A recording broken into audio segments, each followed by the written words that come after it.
Liar. Everywhere. On netrootsradio.com.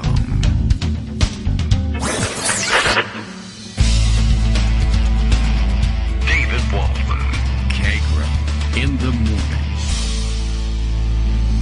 Now, here's David Waldman. Uh-oh. Hey, okay. Good morning, everybody. How you doing? It is Monday, November 29th, 2021. We are post-Thanksgiving now and into the holiday shopping season, unless your holiday is Hanukkah, in which case you are late. And hurry up. But you have, I guess, 7 more nights to do it. So, congratulations on that one. Yeah, that's kind of where we stand. We're back from the long break, although I did see in Twitter this morning that I was admonished not me personally, but everyone admonished not to simply call it a big break or ask people how their break was, because it wasn't a break for everyone, and lots of people worked really hard during this time off, and I don't really know what. So I don't know what sort of pronoun break is supposed to have now and what I'm supposed to ask, but I won't ask you anything at all. How about that? Just shut up and have a show. What's wrong with you? All right. Well, anyway, apparently I'm supposed to, I don't know, am I supposed to feel guilty about that? It wasn't much of a break. We had a break from the show, that's true, although I did notice this fun fact. I went out of my way to do a taped all-new show for Thursday, so you wouldn't be all alone. Hope you got to hear it, because as predicted, YouTube took the whole thing down by Thursday evening, and then of course I think they were all on break, and there was no one there to answer any questions about why did you take I knew why they took it down, but rather to put it back up. You know, they have an appeals process. We've actually been through this before. Whenever I read an article that says, boy, there are some really dumb theories out there about COVID, and here they are, and why they're so stupid, and how you shouldn't listen to them, the fact that you've mentioned one of them, it's not a live person making any of the decisions. It's a machine, artificial intelligence, scanning for the presence of certain words. And if you say those certain words, that's enough for them. They did this to us once before. They have an appeals process. You're supposed to be able to file the appeal. And I did last time and said, listen, if a real person were to listen to this, they would understand instantly what was going on. And then, to my great surprise, they did listen, I guess, because they said, you're right, and you win the appeal, and we reinstated your podcast. It's not the whole thing. It's not all of our collection taken down or anything like that. It's just that one show. And similar thing, and even while reading it on, probably on Wednesday, in preparation for using it on Thursday, as I'm reading the thing, I said, oh boy, this is going to get us in. Listen, YouTube, if you're listening, this isn't what your machine is going to think it is. This is us saying, these theories are stupid. Don't listen to them. They're terrible, and anyone who says them is an idiot, and you should never listen to them about anything. But sure enough, YouTube does it. Anyway, they sent the email saying, we took down your content, but click here to file an appeal. And, of course, that link is broken, and it was broken on Thursday, which was Thanksgiving. It's likely to stay broken Friday, Saturday, Sunday, because it was a break for them. And now we'll see whether on Monday they have any intention of restoring the link or anything like that. There was a place to get an explanation of what was going on, which I clicked on, and then it asks, was this helpful? And clicked no, because you can't file an appeal, and tried to put a note in there, but I don't know if the same departments read those two things. We will see. We'll see how it goes. And, all right, well, let's see. At any rate, that's kind of how our coming out of the weekend, and it is a weekend, regardless of whether it was a break for you or not. The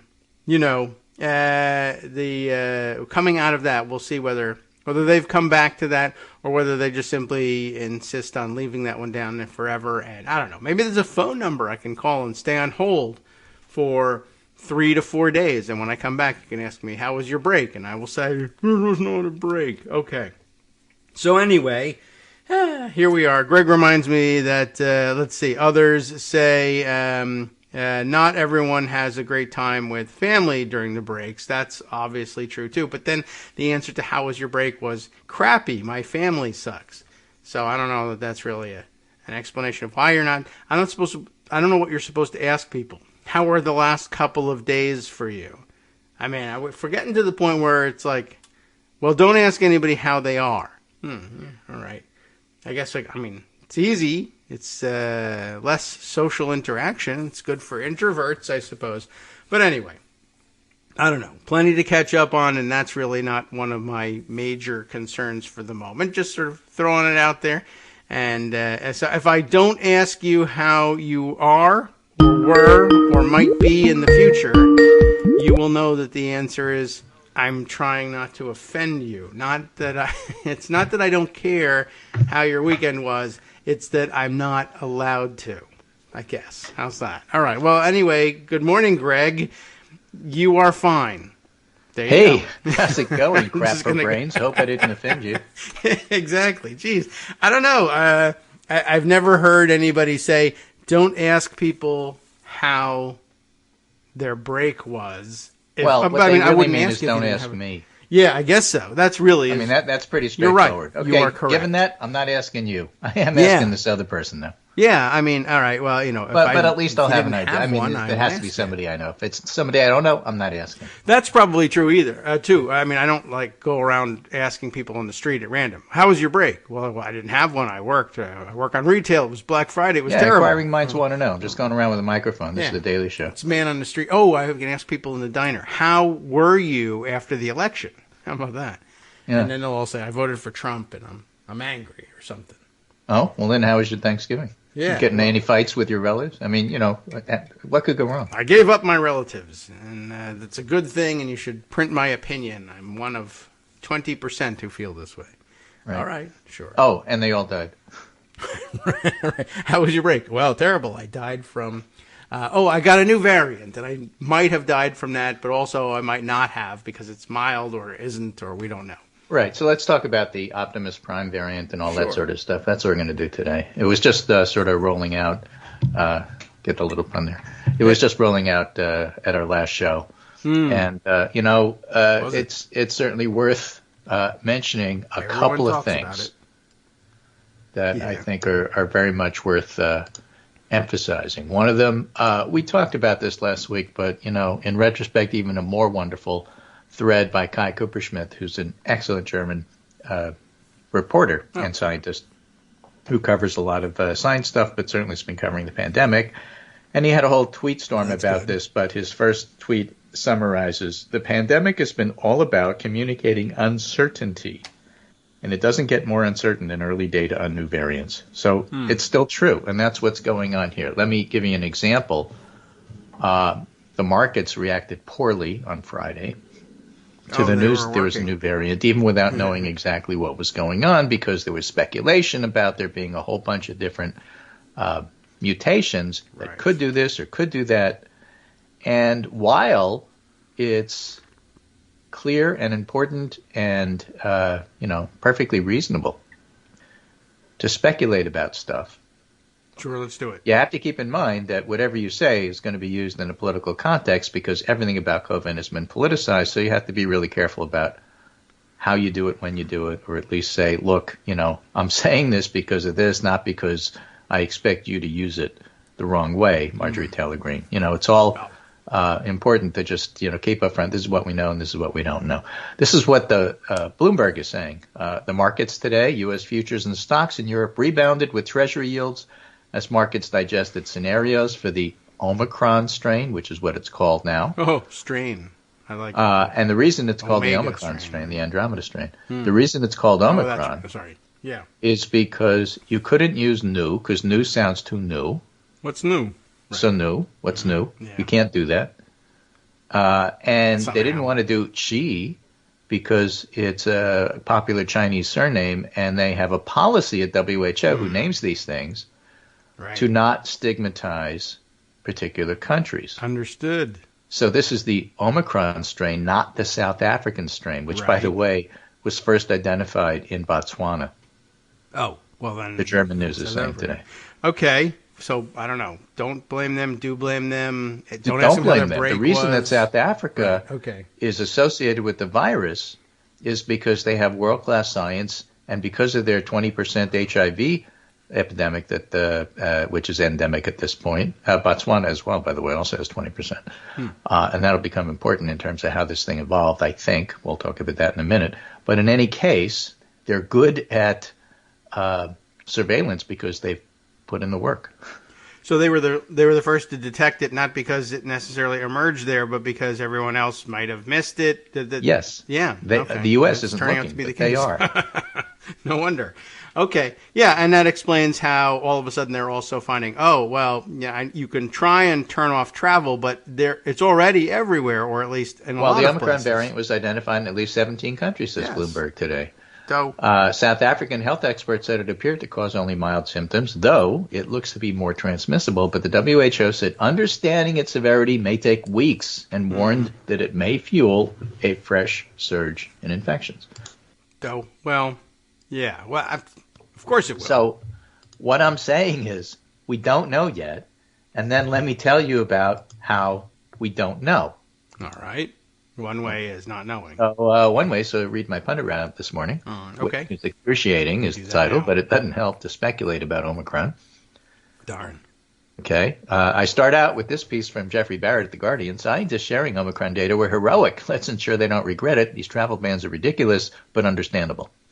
That was my last, that last one was me. Why is it ridiculous but understandable? It's ridiculous because if it's already in 17 countries, banning Botswana isn't going to change anything. It's already in Canada. It's undoubtedly already in the United States. We just don't know about it because it was Thanksgiving Day weekend, so we're probably not going to get the sequencing until Tuesday at noon. Right. How was their break? Don't ask them because some of them had to work. Where's my sequencing then? Exactly. So our sequencing isn't nearly as good as South Africa's. It's not nearly as robust. We don't look at as many viruses. And so it's not really clear about what's going on there. But even with a head start, it'll take a couple of weeks to see where we're at. And there's every reason for caution and no reason to overdo it except for the politics, and that's where the travel bans come in. You can just imagine the scenario. New York is an international city. So let's say it's in New York. And New York State, by the way, is one of the best state Department of Public Health for sequencing and such. So they're working on it. All right. However, let's posit the situation where it emerges in New York State and Biden didn't do a travel ban. Right. Then he didn't take every possible precaution to prevent this. Yes. Let's posit the situation where it emerges in New York and he did do a travel ban. Mm-hmm. Well, then, there's nothing you could do about it because we did everything and it just showed up all over the world. Now, that's true regardless. It's true in both cases. One is not politically palatable and the other one is. So it's pretty straightforward, even though it's discriminatory and it's stupid, but it's totally understandable. Yeah, and probably also you get the right information and realize that it is already everywhere. You lift or modify the ban before anything happens. Exactly. They said it was temporary. It's probably only going to be a couple of weeks, and that's because it takes a couple of weeks to find out how bad this is. Yeah, it's one of those, Trump would have put it as, we do it until we find out what the hell's going on, but then he wouldn't have found out Since it's too early to know about increased virulence of vaccine resistance, no evidence of either one yet, there's every reason to get vaccinated because the 3-shot series is the full series. Okay. Okay. I got to go get one. And Caitlin Genelina, writing at a blog called Your Local Epidemiologist, because all epidemiology is local. That was a very famous thing that Tip O'Neill said. New concerning variant B.1.1.529. Is that how they say it? Yeah. Okay. 3.14159. It will take weeks to understand. That's the next one, by the way. The next variant after Omicron is Pi. Yes, well, Thanksgiving. Pi. So it'll take weeks to understand what these new mutations mean. Or more importantly, the combination of so many. Keep in mind that the number of mutations doesn't always equal more severe. While these important lab studies are underway, we can watch carefully what's happening in the real world. And what we're seeing, well, we know a lot about Hong Kong cases. The Hong Kong cases tell us two things. COVID-19 is airborne, and during the PCR test, the viral loads are very high. So that means that it might, in fact, indeed be infectious, but we don't know that for sure. Okay. South African docs on the ground are not seeing severe infection, but it's too early to say. Helen Branswell has a nice reference to a piece here in Stat News. The world wants quick answers on Omicron, the new COVID variant, and tons of research is already underway, but the reality is the work is going to take time because you have to wait and see what happens to the people you've identified, how many more are going to be identified, whether the hospital patients have it, and so on and so forth. And so it's just going to take a while.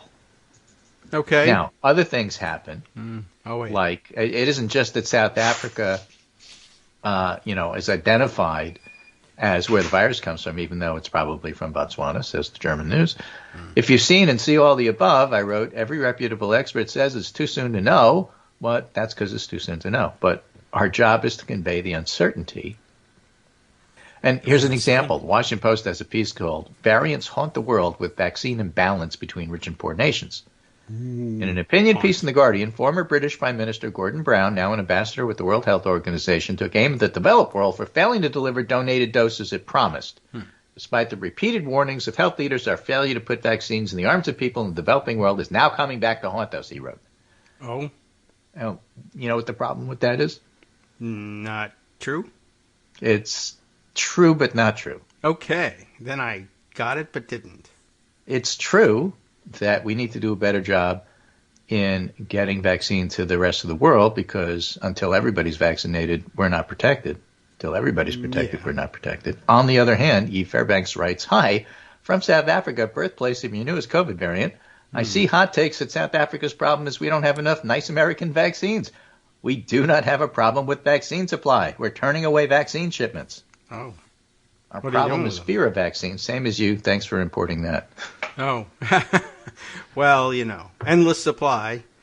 Okay, so all right, it might also be a distribution problem. And 20% of South Africa has HIV, just like Botswana. Well, is that a problem? Yeah, it's a problem because that's where it might come from. Okay, well, right? Yeah, I mean, it's a problem for there's a nice piece here I have. That also, bad. I think, it's from Sky News from Britain. COVID-19 emergence of Omicron variant could be down to reservoirs of virus in the unvaccinated and immunosuppressed. Barry Schaub, an expert from South Africa, says it's logical that the prevalence of HIV in the region is linked to the emergence of the new variant of the coronavirus. Speaking to Sky News, Professor Schaub also emphasizes the links to unvaccinated people. He said the virus is a plastic virus. In other words, it tends to mutate. And under conditions where it's mutating, particularly in people who might be partially immunosuppressed, in other words, where they're not getting rid of the virus, the remnant virus which remains will be selectively enriched to escape immunity and become more transmissible. Oh. So if you have a large HIV population, they may be able to, within the host, develop a lot of mutations because the virus sticks around and has a chance to play the evolution Darwin game. I see, yeah, taking root in people whose immune systems are not going to combat the thing fast enough to prevent mutation. Right, so or get rid of it so that you continue to house it, and therefore there's material to play with. And that being the case, this is speculation. That being the case, it perhaps is not surprising that a variant with so many mutations showed up all of a sudden. Out of the blue. You didn't go from 1 to 3 to 5 to 9 to 14 to 30. You went from, and then, now we have one with 30. 30 well, how come? Well, because it was hanging around in some guy for a while and then came out. Yeah. All right. Well, then I guess maybe it does stand to reason that it wouldn't necessarily cause severe illness, or else that guy would. And that's the hope, but we don't know. Too early to say. But again, might be nice. For all of this, just for fun, that doesn't change the fact that there's parts of the world that don't have enough vaccine, and we need to do a better job. Now, Peter Hotez says, part of the problem is that mRNA vaccines are difficult to manufacture, and I have an earlier piece from January of this year from Scientific American saying it also is extremely labor and product intensive. In other words, the raw materials you need. Oh, I see. Yes. All right. Eats them up. So it's not easy to scale this up to world demand. Is that good in a supply chain crisis or bad in a supply chain crisis? Well, it's bad because you can't get your product. It's not on the shelf. It's in Long Beach. Yeah. Right. Well, it is in the U.S., but not necessarily the rest of the country. And you can't just say, okay, here's how you make it. Here are the instructions. I'm going to send you a manual in 3 different languages. Good luck. Because it's very, very complicated. We know that because look at all the vaccines that people tried to make. I think Merck or I can't even remember which company. I don't want to besmirch them. Oh, but people started to try to make vaccines. Oh, this one's contaminated. Oh, we got to close that factory. It's not easy to do. Yeah, I remember right? who that one was. Okay. So Peter Hotez has said what we really need is the older recombinant vaccines. That technology has been around for a long time. India can do it, and other countries can do it, and we need to, get on the stick and make sure that goes around to everybody so that they can do what they need to do. So there's a lot of different moving parts here, a lot of different pieces to coordinate. The fact of the matter is that overall, economy's doing better, gas prices are going down, the market is recovering from the shock of hearing about the new variant that everybody knew was coming but wasn't sure when. Markets hate uncertainty, just like news divisions hate uncertainty. So as soon as something happens, they have to, say something definitive. I think we talked about this on the last show that I did, how annoyed I was with the news about U.S. Cases, which were either spiking or now that the virus is on the wane, why are we doing all these precautions? And they were doing both at the same time because they didn't know what was going on. And they have to be definitive because they're the authoritative source, so they had to say something. And they deal with uncertainty really, really poorly. Yeah, so they say both. Good. So they say both. The and editorial that doesn't side help you because then you don't know what's going on. And the fact is, this new variant came out. We now know it's in a lot of different places. It's probably in the United States. We don't know what it means. There's no evidence at this point that it causes more severe disease. There's no evidence at this point that it evades vaccines, but it could, and therefore you should get your full series, and that includes getting a booster. But if it evades it, then what's... Because there's no evidence that it does, but it could. Yeah, well, all right. Certainly, if you were thinking of a booster, this is now no is the reason time, not to do it. And I'm seeing all these anecdotes about people saying, all those people who were really like the first ones to get vaccinated, some of them are the last ones to get boosted because they just didn't get around to it because people are people, and procrastination is the thing, and I totally understand that, and get it done. Okay, yeah, well, I imagine probably the news of a new variant. If you're that concerned about it and watching the news very carefully, even if you are very excited about having had the vaccine, I could see where a new variant about which you know nothing might drive you back inside again. But, okay, so if you're going to, you can't stay in forever, and one of the things you might as well do when you're out, or one of the good reasons to go out, would be to go and collect a third vaccine shot. Yeah, if you're eligible, go get it. So okay. It's interesting. Makes sense. That one of the, and we talked about this early on. Joe Biden was right. Good we are. Oh, this we talked about. When this first came out, he said, my goal is to get everybody booster shots. All right. And the experts said, wait, we don't have the information. We have to be careful. All true. And I said at the time, the president has to be the commander-in-chief, and sometimes you have to overrule the experts. Because from a politics point of view, it's really complicated to say you can get one, you can't get one. I'm worried about you cheating. You're not going to cheat. You're in line. You're not in line. Your pharmacy didn't know who could and who couldn't. It's very confusing. Biden said, just give it to everybody over 18. Okay. Where are we at now? Just give it to everybody over 18. Yeah, I mean, certainly I think that fits the bill correctly, not only just in terms of giving everybody the green light, but don't waste any time trying to figure anything out. And there's enough hesitancy and so much else going on that has nothing to do with the vaccine, but that will distract people from getting it, that I think will space out those third doses pretty well. It's not. I don't think we're going to see anytime soon vaccine centers being overwhelmed the way hospitals are and unable to administer the doses quickly enough. You go and get them, and they distribute it in so many places that very often if your first choice of distribution point is somehow too busy, your second one won't be. So, right. All right. So this was interesting. Interesting, yeah. With Céline Gander, MD, what? Master of Science, Fellow ID Society of America, epidemiologist, academic. Yes. Writes, with the emergence of the Omicron variant, my stance on boosters is shifting. No.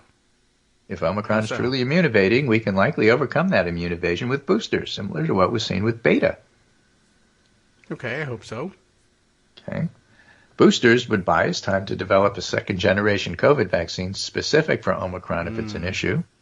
But risks remain, I add, if it's an issue. False sense of security. Your risk of COVID infection is proportional to levels of transmission in the community, no matter how many boosters you get. So all you college weekenders who had a great time at the Michigan-the Ohio State game. Oh, yes. True. That's probably Delta in that part of the country. Not Omicron. Right. Maybe. And, it is what it is. By the way, there was some world-class shade there. Oh? On the part of the Detroit police. Oh, what? Oh, I don't know if you saw it. I don't think so. But they basically tweeted something like, thank you all for coming to the Detroit area for this wonderful football game. Drive safely. And then they added, and for those of you driving south, take your time. There's no reason to rush. Your season's over. Okay. That is. Drive safely. Yes, right. Okay. I thought it was a vaccine-related thing. What? The police are doing this? That's outrageous. But okay. Fair enough. If you get together with large groups, then there's going to be a chance of transmission, even if it's outdoors. However, if it's outdoors, the transmission is going to be a whole lot less. Yeah. Again, the problem with Sturgis isn't that they ride around in motorcycles outside. Is that they get off the motorcycles and they go to restaurants inside. Right. Or to concession stands, restaurants, restrooms, etc. Yeah, there's plenty of indoor time at an outdoor football game. But plus, if you're right on top of one another, there's only so much air circulation can do if you're seated back to front this way and packed in like sardines. Right. So complacency, growing inequity are still issues, says Dr. Gounder. But even the people who are hesitant about vaccines from the science point of view and doctor point of view are saying, okay, just get your vaccine. Just get your booster. Okay. Well, I am in agreement with that. They weren't hesitant about vaccines. They were hesitant about boosters. Okay. Well, the time for that is over, as is the time for this segment. We'll be right back. Hi, it's me, David Waldman, the same guy who was just talking to you a second ago. Our Patreon subscription drive is still going strong, with over 175 monthly donors who help keep us on the air. If we've helped keep you going during the pandemic, why not return the favor and help us keep going so we can all be together for the next disaster? Patreon.com, Patreon.com, makes it easy to make secure, recurring monthly contributions to support our show. Patreon.com/KagroX gets you straight to our donation page. Maybe you'd like to thank us for keeping you sane during the Trump era. Maybe you're looking forward to in-depth explanations of what's going on in the Biden administration. Whatever it is that keeps you listening, we need your help to keep bringing it to you. And hey, if you happen to prefer using PayPal or even the Square Cash app, we're up and running with those options too. Thanks again, everyone, for all your support. We literally could not do this without you.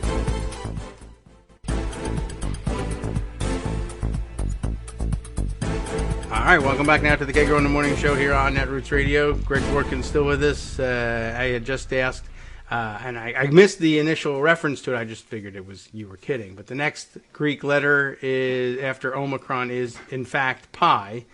And so you were saying, and I don't know. Pi. So my guess is that if they thought nu was too confusing, will they skip pi? And I know it might be too tempting for everyone to talk about. You're going to get rid of the headlines that say, what's new, pi? Right. Yeah, You can't skip that. Although their Hostess Bakery is spending hundreds of $millions lobbying the WHO to skip pi. I don't know. Or who else would do it? Mrs. Paul's. But Homer says, pie. Okay. Well, so Homer wins. Okay. Well, wait a minute. Was Mrs. Paul's, is that the fish people or is that the pie people? I can't remember. The frozen pie section. Well, certainly Sarah Lee is on the case. Absolutely. So we can do a little bit more about what's going on with this COVID stuff. Celine Gounder, in continuing in her thread, says, we also need to pay special attention to immunocompromised populations, solid organ transplant recipients, people on immunosuppressives, patients living with HIV/AIDS. These patients are more likely to experience prolonged infections, during which the virus is more likely to mutate and SARS-CoV-2 variants are to emerge.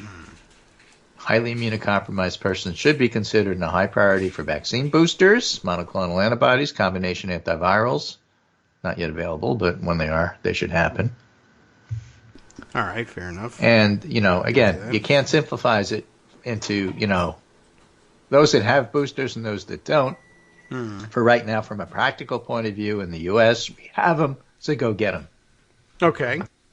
And this is like, yes, I'm concerned about the environment, but I got to get to work. Should I get a car?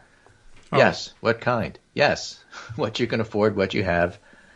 Think electric, but the electric grid isn't here yet. So if you wind up getting a hybrid or you wind up getting an old style gas-driven car, well, you need one. So just do what you need to do and then move on. Okay. Yeah, I don't judge you. Get a car.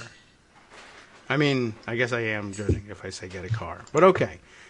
We should build you a bus or a train. I mean, infrastructure. We should. But sometimes it will take a while. I can't do it right away. Okay. Well. Right. Breaking the World Health Organization, 17 hours ago, says it's not yet clear whether Omicron is more transmissible and that studies are underway. Right. It's going to take about 2 weeks. You'll just have to wait. Even Donald Trump. It just sounds so familiar. Yeah, right. A very short period of time. We'll get right around to it. Okay, well, yeah, I'm sure that gives him plenty of time to spend that 2 weeks attacking and saying, I would already have sequenced the genome and figured it all out. Sure. Right. Now, here's a good one that I thought was well-based, including it's in the blog Science-Based Medicine, where Dr. Gorski, my favorite anti-quack doc, posts. Yeah, what is he? Also known as ORAC. This is called Contrarian Doctors. The pandemic is over again. It is? Okay. I can't help but wonder, he writes, if one of the reasons the pandemic isn't over yet is because contrarian doctors repeatedly said it was. Oh. They ruined it. Yeah, and he gives examples. Harriet Hall received a surprising email saying the pandemic has been over for months. Where did the idea come from, she asked. Before I try to answer her question, let me revisit my own history.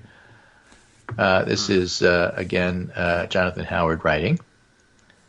He wrote in June, barring a nasty variant, the worst is over for America and its children. Of course, we had a nasty variant. It was Delta. Oh. July 25th, we'll almost certainly never have months in a row where over 1,000 Americans die daily, again with the caveat that a nasty variant could change everything. I'm confident the worst is over. In these articles, I was careful to note that the virus remained as dangerous as ever for the unvaccinated, and new variants could change everything. But I was very wrong about some big things, he says. Sadly, over 1,000 people a day have been dying in the U.S., and some cities were overwhelmed. Though my own optimistic predictions definitely don't deserve an A+, I also don't think anybody reading the articles would have concluded the pandemic was over. Certainly hope nobody thought that. But having acknowledged my own flawed broadcasts, let's explore the origins of the myth that the pandemic is over. That's like COVID doesn't exist. That's out there too, by the way. Yeah, although, I think the modified version of that is people treating the pandemic as serious is over. That might be true, at least. Or Ronnie Jackson saying, they keep making up these variants because they need to put out something to make them get reelected. The genius doctor that helped Trump defeat COVID the first time. Right, who's now a representative because Republican representatives are just so responsible. In preparation for this article, he writes, I put out a Twitter request for instances where people, specifically those with scientific credentials, declared the pandemic was over. I received several replies implicating COVID-19 denialists and minimizers. Since I'm an American doctor, I'll focus my discussion on my country and my profession. Clearly, much of blame lies at the feet of the people like Doctors Kelly Brogan, Christine Northrup, who are part of the disinformation dozen and are responsible for a large amount of misinformation. These luminaries often deny the virus caused illness to begin with and therefore never acknowledge the pandemic ever started, and that was all predictable. But what I didn't anticipate was the steady stream of so-called contrarian doctors with stellar credentials just asking questions or minimize concern over variants. So sampling of the statements are below. John Ioannidis, for example, acknowledging for the fact the epidemic is still evolving and we cannot be sure whether we'll hit even higher peaks in the future. He wrote in April of 2020. This doesn't seem to be the case, at least for the European countries, and it seems that even in the U.S., most states were very close to the peak. Okay, good job. Of course, we had a really bad September peak after that. August 2020, very few hospitals were eventually stressed and only for a couple of weeks. Well, that was pretty bad. Gee, only a few weeks. Yeah, Marty McRae December 22nd, 2020, so that was fairly recent. There's a false construct out there. There's a recommendation we need to get every American immunized in order to get a handle on the pandemic. The reality is about 25 to 50% of Americans have already had the infection and have natural immunity. It's working great. Right? February 18th, 2021. At the current trajectory, I expect COVID will be mostly gone by April. Oh, so everyone should get together for Easter. I remember that last May time. 2021, same doc. In February, I projected that based on current trajectory, while most states are now witnessing strong suppression of the epidemic, other states will get there in May, but herd immunity is in the finish line. The question, at what point is it no longer a major public health threat? For most states, it's now. May 21st, COVID cases are collapsing in front of our eyes. June, with more than 8 in 10 adults protected. We call that herd immunity. It's not eradication, but it's powerful. A lot of good news out there. We'll have herd immunity by April, he says. And none of that happened. None of it. Well, darn. So he goes on. And then my favorite is Monica Gandhi, who appears all the time like a bad penny, keeps showing up. February 22nd, 2021. I started in April 2020, and I hope I can stop it in April 2021. I think that may be a little soon, but we'll get the herd immunity, and it will fall away. February 2021. Do you believe we're truly near the end, Dr. Gandhi? Yes, I truly believe we're panicking way too much about the variants. Again, it's all before Delta. I generally, with all my heart, apologize for anybody who continues to try to scare you about variants. In May, children should return to their normal lives. In June 15th is when we're going to be done in California. July 15th, as the virus that causes COVID evolves and mutates, the same concerns pop up about whether the variant evades vaccines. What we know about the Delta variant is reassuring. With respect to the vaccine, sure. But no. Not September 2021, I truly, truly think we're at the end game. Over and over. What did you think about Iraq? So now every flawed prediction indicates character flaw or unscientific thinking, the author writes. Oh, gee. After all, I'm sure some people reading this sanitized their groceries and sanitized their mail last year, something that seems like a silly ritual today, just like deep cleaning in schools does to me. He says the only people whose reputations remain unblemished are those wise individuals who heeded the aphorism, better to remain silent and be thought a fool than to open your mouth and remove all doubt. Well, yeah. So we talk about it anyway. Sure. So it's a package deal, a lot of misinformation there. And as these contrarians have all had very large platforms since the pandemic's first days, their biases got passed around. The writing is published in major news outlets. They say all we want to hear, a phenomenon that he calls hopium. They're selling hopium. Have some hope, it's over. So now we have an answer to Dr. Hall's inquiry that kicked off the essay. Esteemed members of our profession repeatedly spread the myth that the pandemic was over, and there are consequences for that. Look at Florida, where you have actual elected officials with degrees saying it's nothing, it's garbage, don't worry about it. So if you think the pandemic is over, act like it. Okay. These contrarians continue to speak about COVID all the time, and every article they write, every tweet they send, and every interview they give refutes their previous predictions that the pandemic is done. If they feel otherwise, they should act like it and stop talking about it. Oh, now that's a good point. Right, yeah. No, don't start back. If it's over, why do you need me to come tell you it's over? Everybody would know that. Yeah, that's an interesting point. Right, if the pandemic is over, then so is the pandemic commentary gravy train. Bye. What? Right. Hold we don't on a need second. you. It's not exactly done. I had a few notes. Oh, I see. Okay. So then it's not done. You're just not done cashing in on it. I see. Okay. Exactly. My guess is as long as you're collecting checks, there's a pandemic. Right. All right. That's a good metric. I'll try that one. So, again, here's the Tagesschau article in English. Scientists, the first Omicron clues came from Botswana. According to scientists, the first indications of the new Omicron corona variant came from the African state of Botswana at a press conference for the South African Ministry of Health. Scientist Anne van Gotberg from the National Institute for the Infectious Disease says Botswana was the first to identify one of the sequences. The scientists in the neighboring country would then have entered their findings in an internationally acceptable database, but more sequential results was needed to understand what was happening.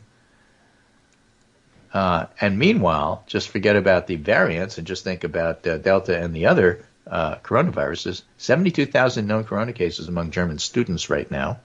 Remember, Germany's still having a major issue. Yes. Okay. And that being the case, there's been 6 cases of Omicron identified in Scotland, 2 in Canada. It's undoubtedly here.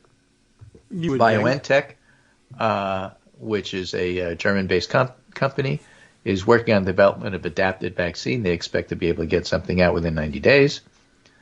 They said 100, but 90 days fits better. It's 3 months. Oh. And then how quickly it gets to market after that is all about the regulatory stuff, which we're now all experts in because we watched it all rolled out for the boosters. I guess so. No shipping containers involved because everything has to go refrigerated again. Well, speaking of shipping containers, Biden said yesterday, because of the actions we've taken in the past 3 weeks, the number of containers sitting on docks is down 33%, and shipping prices are down 25%. Goods are moving quicker out of our ports and onto doorsteps and shore shelves. In fact, gas prices are dropping. This is something people will notice. And so Dave Rothkopf has a piece today in USA Today. Biden is a boring president. That's okay because he's also a competent leader. Okay, well, that's what you're looking for. Right? After the administration spokespeople have repeatedly briefed the news media that breakthroughs were not the purpose of meeting with China, for example. Chinese leader Xi Jinping. Yeah, what would they tell us about it? Nothing. Which is why you can't call the variant Xi. Right. Administration spokespeople had repeatedly briefed, and by the way, he's not the only guy in China named Xi. Administration spokespeople had repeatedly briefed the news media that breakthroughs were not the purpose of the event. The purpose of the meeting was to establish cordial, open, candid leader dialogue. Not only is that a big deal in his own right, Dave Rothkopf is a foreign policy specialist, but given the complex, often fraught nature of U.S.-China ties, such meetings that produce less heat and more light are just what this relationship needs, but any praise was grudging and faint, even as some areas of progress were announced, and the majority of coverage of the event hinted at disappointment. You could almost feel the reporters longing for a leader who sent foreign tyrants love letters, or who shocked the world by taking the Russian president's point of view. Well, I'm sure that was exciting at the time, but... Right. Neglected in much of the coverage was the fact that sometimes foreign policy is about process and workaday exchanges that do not and are not intended to produce headlines. In fact, in foreign policy, boring is often good. This is true more broadly, in fact, about governing. And what I found interesting about that is I was remembering a set of tweets that Susan Demis sent this morning, which said basically political reporters are cynical about everything, but they refuse to believe that far-right politicians are actually far-right. Why is that? That's the one thing they're not cynical about.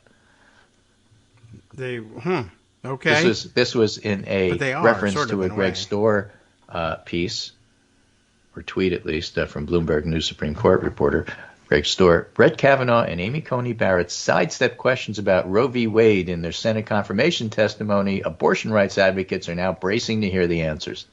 And Susan Demis wrote, well, that's pretty precious. As if Kavanaugh and Barrett aren't really far-right politicians. Yes, right. We're waiting for the answers. But the answers were that they weren't giving any answers. Yeah, and therefore we couldn't really know what they wanted or where they stood. Yeah, right. No, silence was the way. Right, so that's what she means. Well, political reporters are cynical about everything except stuff like that. Yeah. And they're credulous and take it at face value and then say, we're shocked. Nobody could have known. Yeah, I see. Yeah. Well, nothing. I don't know. Great. Well, nothing, exactly. Yeah, I don't have much to say to that except... Right. Anyway, here's some good news. This is an older story we covered, but I think it's worth covering again because, you don't want to get too depressed about everything. This is a Marquette Law School poll, and therefore it's about Milwaukee and the rest of Wisconsin. All right. Okay, and it found the majority of Republicans across the nation favor a Trump run for president, but this is across the country. Yeah. A majority of voters overall are opposed. Okay. Well, we made this point before. Would you like Trump to run in 2024? No. Party ID, Republican, yes 60, no 40. All right, well, 60. Independent, yes 26, no 73. Democrat, yes 6, no 94. You can't lose independents 73 to 26. You can't lose Republicans, 40% of them, Yes, you win Republicans, win. but even in our gerrymandered electoral vote world. Yes. So all of these things, well, Trump's likely to run and he's likely to win, are bullshit. Yeah, but they're scary. They are. Right. But, Biden met with Xi and they didn't really do much and things were okay and they got some chemistry going. This is a really boring headline, so you don't hear that. Yeah. I mean, it is. Even though it's true. Right. We just report the truth, except we just report the truth and make it interesting because if we have a plateau in our number of cases in the United States, and obviously it's either dropping like a stone or it's spiking because plateaus are boring. Yes, well, they are. So that's interesting. The truth made interesting. In which case, it's not so much truth. You're not going to watch and you're not going to click, and we run by advertising. Yeah, I guess. All right. Well, this not a new phenomenon, but still, honestly, that's been the speculation for some time. Is that the press would be open to a return from Trump, and Trump's been playing that card for a long time. Do you miss me? Don't you miss me yet? I mean, that was originally a George W. Bush thing, but it wasn't quite the same. He was a lot more boring on top of being bad, but he was also, he definitely drove headlines and did stupid and outrageous things. We just didn't know how bad it could get. And now we know. And the press insists we want more of it. We do not. The headlines are interesting and they get clicks, but that doesn't mean we want to vote for it. Anyway, There is your holiday weekend summary.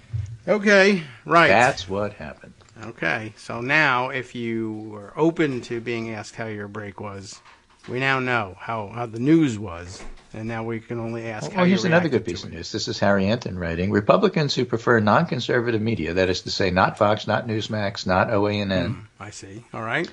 Are 4 times more likely to believe Biden was legitimately elected. They're 32 points less likely to say supporting Trump is very important to what it means to being a Republican. That's how you get those Wisconsin statistics, the MU Law poll that I was talking about, which is a national poll in this particular case. They usually just poll Wisconsin. And the point there is that it is unsafe, unwise, and inaccurate to assume that all Republicans only watch Fox. All right, yeah. That's why some Republicans are, in fact, persuadable. Not many. But, some are. Yeah. Because there are Republicans that watch non-conservative media. That's why there are Republicans who have been vaccinated. Yes, there are a few. You still have to be very careful about them. Sure you do. Hearing a lot about people who are reasonable Republicans, and then they say something that is not reasonable at all and extraordinarily dangerous, and you say, all right, well, I didn't consider them dangerous on X, but on Y and Z, they're horrific. And it's interesting. They're totally out to lunch brethren. And is there a word for sister? I don't know. There ought to be. Right. So I'll leave you with this. They make it worse. This is Sam Stein tweet. It's a small thing, he says, but it matters to me at least, to Sam Stein. The first time that the vice president's office is celebrating Hanukkah as a matter of religion and not just ceremony. Yeah, that is interesting. So she and her husband are lighting a candle in the menorah. That's the picture. And, of course, you probably noticed there was a lot of, because news reporters are idiots, a whole lot of stuff about Kamala Harris spending her own money on a French pot. Yes, right. I mean, she bought a pot, kind of famous. And it costs money because good cookware costs money, and it was her own money, right? Yeah, and she was in France. As people noted, I don't know what all the fuss is. That pot that she spent money on, that's like more than these following corporations paid in taxes last year. Yeah, right.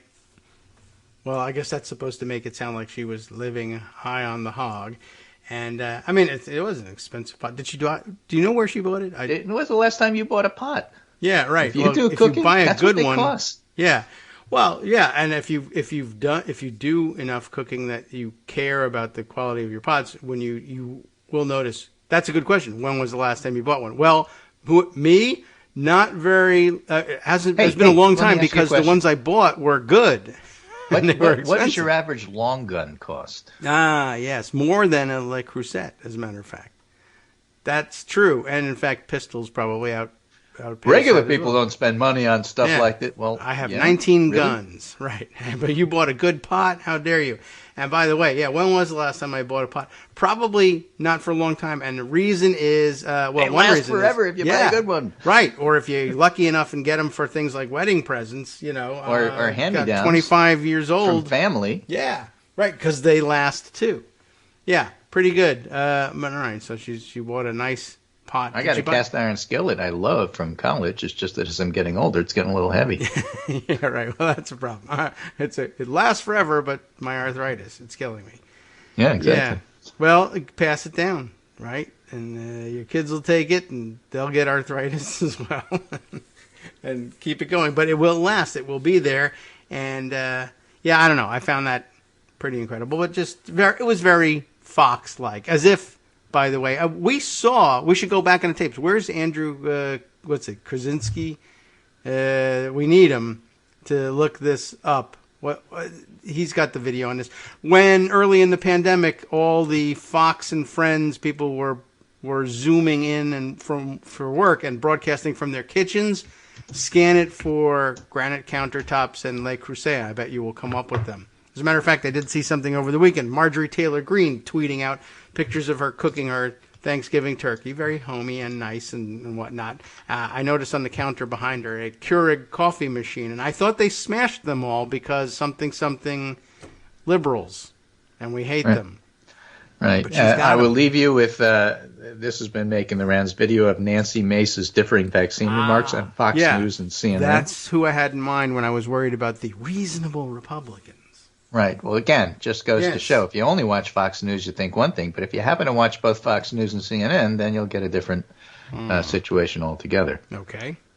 Right? On Fox, she says natural immunity gives better protection. And speaking to CNN host Caitlin Collins on the same day, she said she's encouraged people to get the vaccines and wear masks to prevent contracting COVID. Mm-hmm.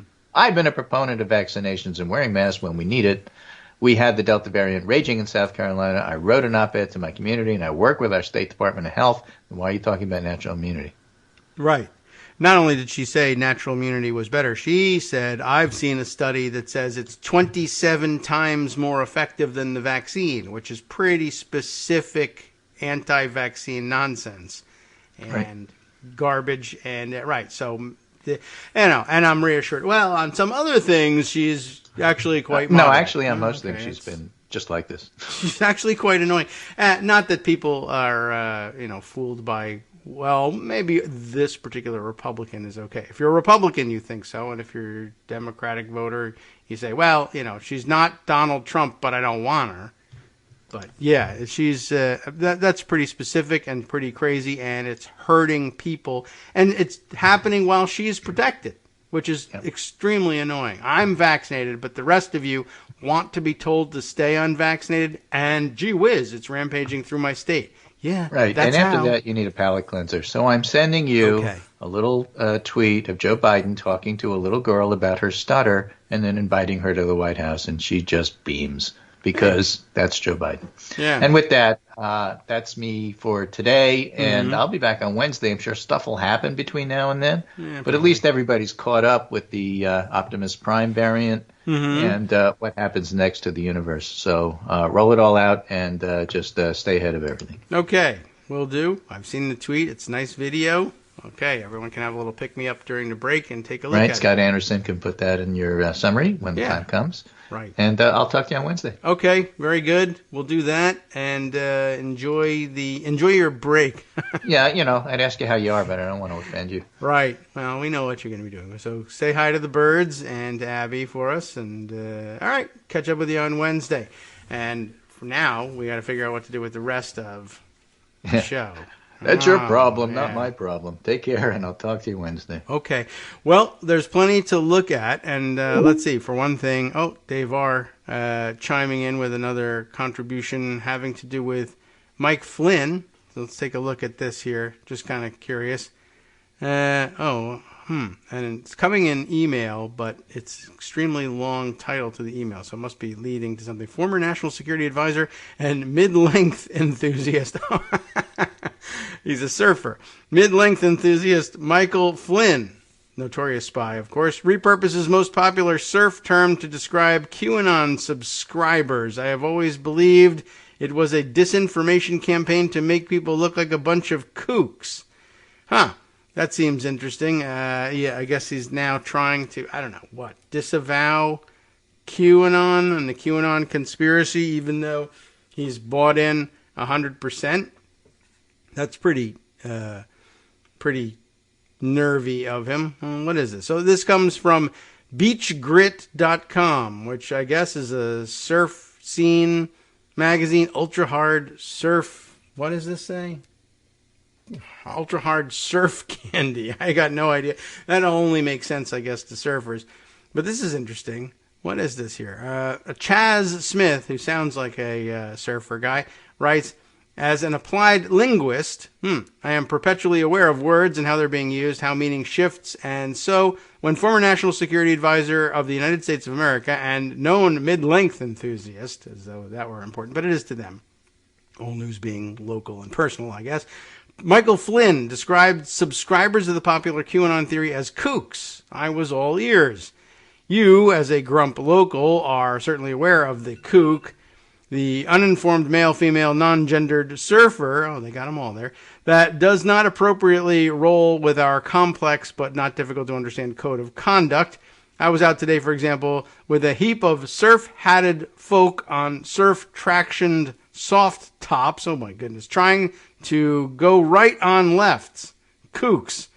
Well, it certainly sounds kooky enough. It's not making a dent in my understanding of things, but yeah, I'm very curious now to find out whether he's disavowing it. But he goes on to say, kooks, the etymology is less clear. Some scholars believe it was derived from the word cuckoo or strange bird. Oh, this is an interesting inquiry, I guess. Others, smarter, including surf historian Matt Warshaw, trust the root is kuke from the Hawaiian language meaning feces. Oh, well, that does sound like it might make some sense. We'll ask some Hawaiians next.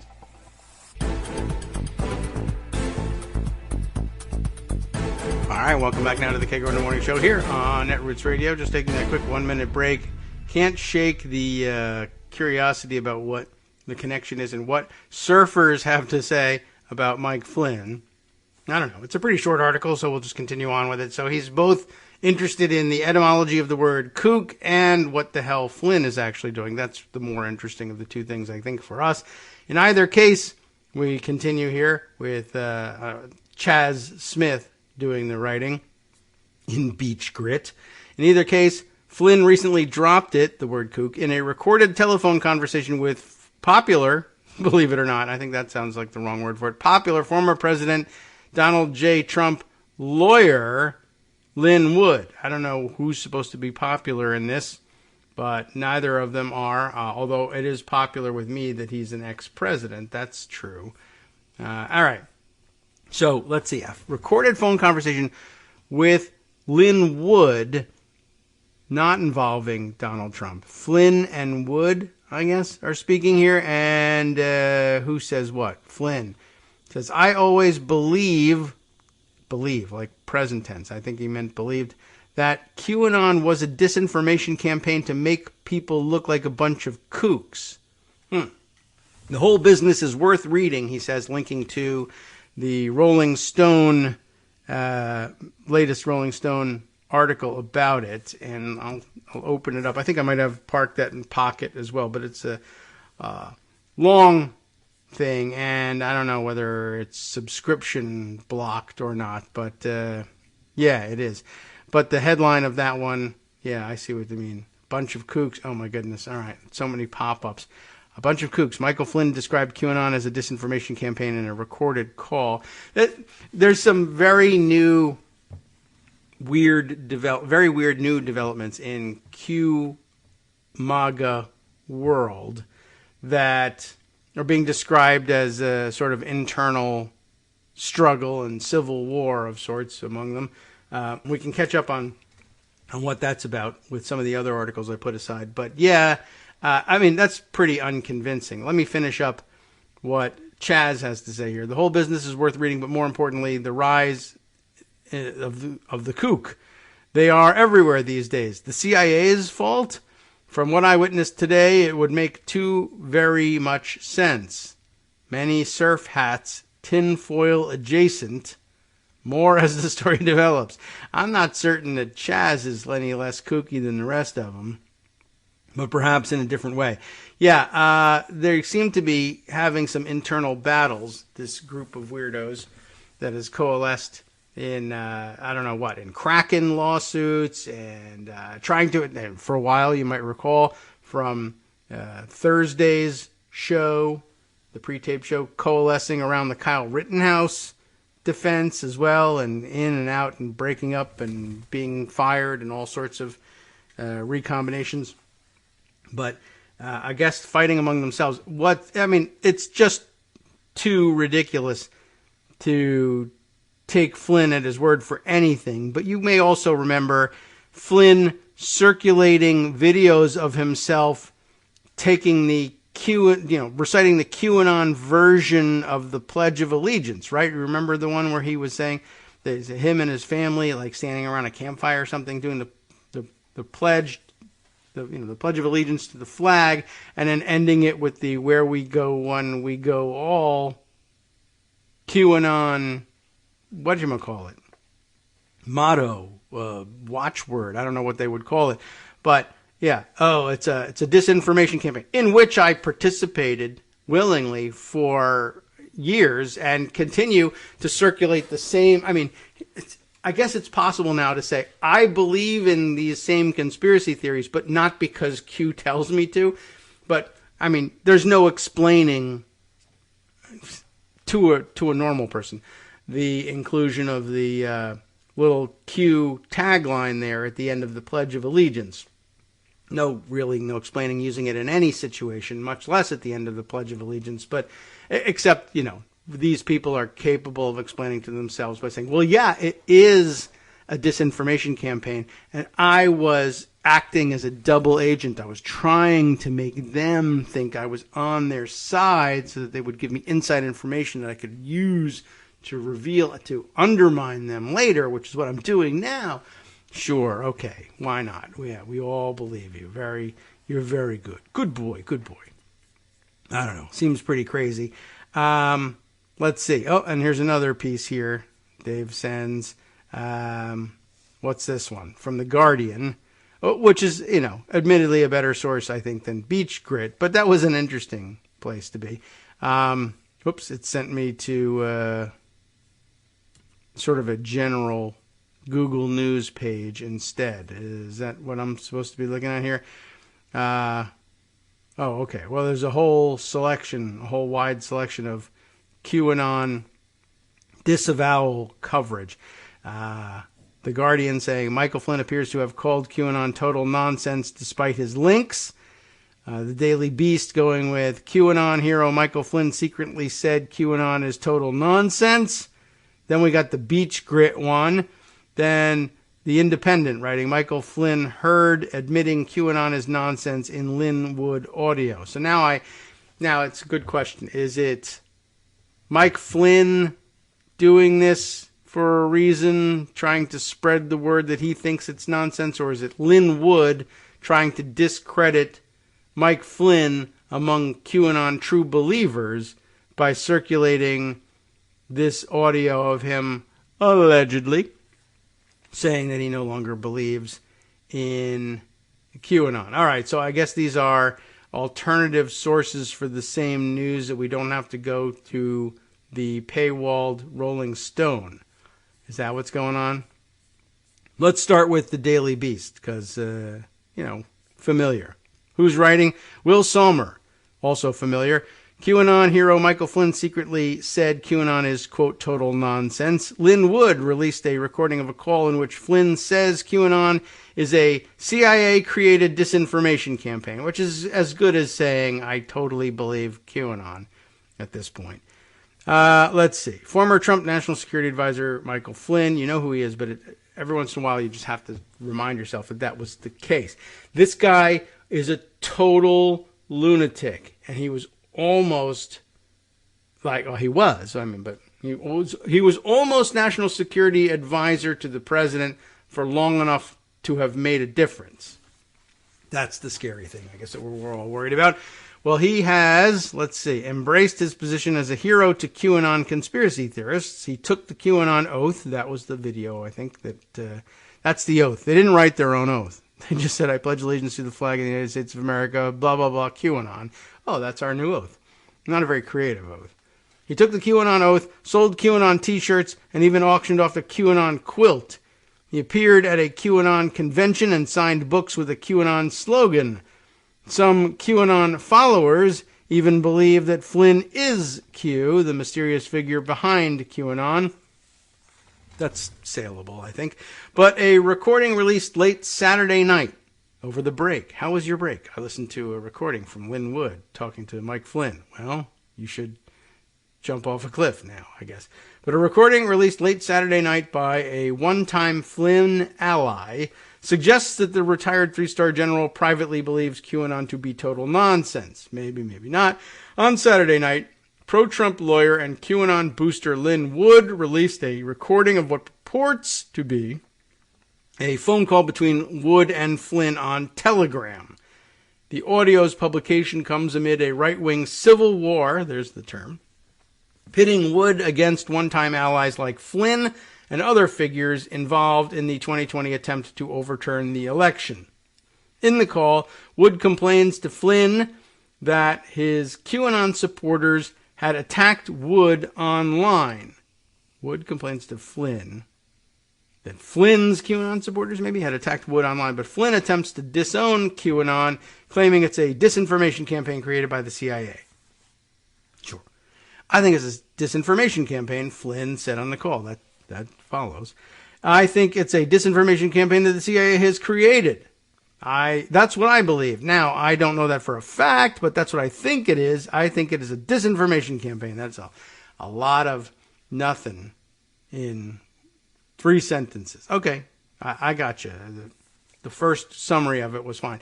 Later in the recording, Flynn called QAnon, quote, total nonsense. Let me guess. He says, I think it's total nonsense. Yes, here we are, following it up with, I find it total nonsense, Flynn said, and I think it's a disinformation campaign created by the left, which is also the CIA, apparently. Flynn, the well-known left-leaning organization, the CIA. Flynn could not be reached for comment. In the call, Flynn promises to send Wood an article about QAnon's failure to come true. Oh, well, that's something. Based on text messages from Flynn that Wood also published on his Telegram account, the article Flynn referenced was on the call was a November 2nd article by white supremacist radio host Hal Turner, really, that endorsed the idea of mass violence. Well, I don't know what to say about that. In the blog post that Flynn apparently cited, Turner ridicules QAnon believers who okay, I can ridicule these guys too. The ones who traveled to Dallas believing the John F. Kennedy Jr., that John F. Kennedy Jr. would reappear. They need to make the copy correction there to that. Turner wrote that Trump supporters would repeatedly look like fools until something like a mass slaughter happens, at which point they would look worse, I would tell you, but writing that the JFK Jr. debacle was caused because people were too cowardly to stand up, pick up guns, and go kill people, Turner falsely claimed stole the election. Great. Now, so I've read the Daily Beast out loud. Now, YouTube will think I was telling people to go do this stuff. I am not. Don't take this down. You're being idiots. But somebody did say this, and that's worrisome, by the way, and we should take note of that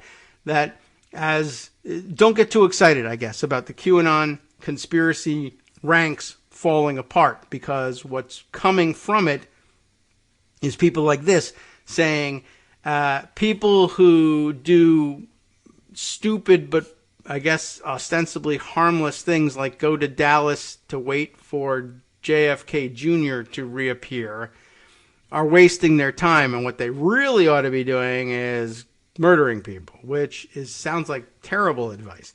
But okay.